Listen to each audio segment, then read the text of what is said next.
ዛሬ ቀይ ስር በድንች እንደዚህ አላማራችሁ?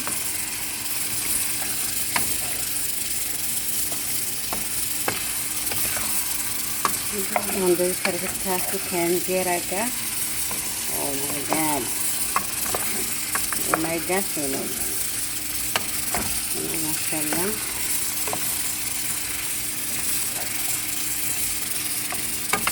ገና ነው ገና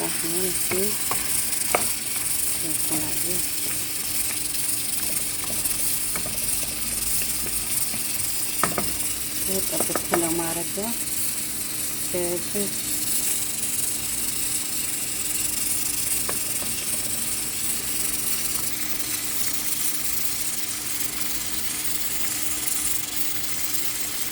ትላፊያ በሎ። ስለዚህ ቀይ ስራት እንደዚህ ጥብስ ያደረግና ውሃ ጠብ ያደረኩ ነው የምሰራው ማለት ነው።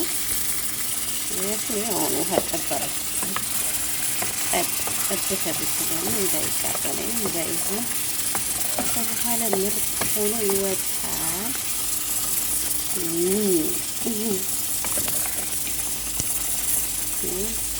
ቃሪያ ያረኩበት ገብተራሱ መብሰል አለበት። ስለዚህ እንደዚህ ያማረ ነገር ሰርተን መብላት እንችላለን ሴቶች